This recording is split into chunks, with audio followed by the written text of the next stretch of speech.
rest of the story. How long has it been? 15 years since a journalist, Michael Aron, A-R-O-N, became obsessed with the story of a missing person, a fellow named Al. Mike was an editor at Harper's at the time. He had a couple of good leads, and he was prepared to investigate. His inquiries had just begun to pay off, in fact, when he left Harper's and went to work for Rolling Stone. There, his superiors listened patiently as Mike proposed the project, and they discussed it, and they rejected it. Nobody was interested in what happened to Al, Mike was told, least of all the readership of Rolling Stone. So Mike shelved the story again.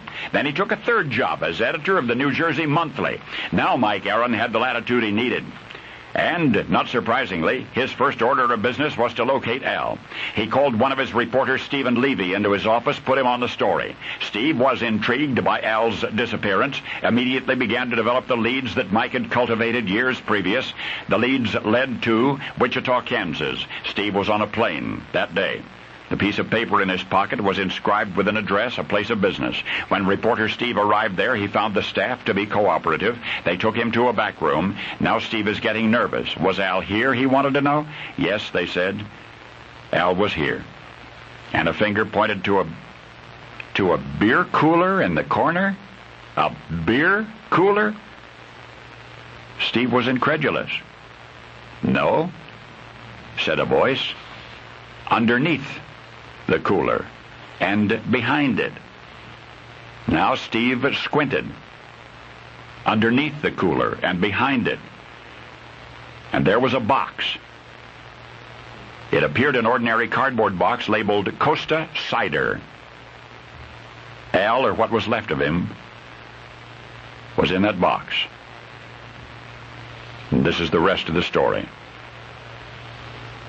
When Al died, he wanted to leave no tears behind. In his last days, he told his son, I don't want people pointing to a hole in the ground and saying, there he is. And so, these strict instructions resulted in the fact that Al was cremated.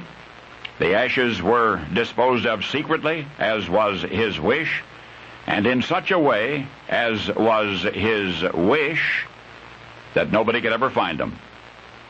But one final gesture was irresistible. One final gesture, one final part of him he wanted to leave behind for the benefit of medical science.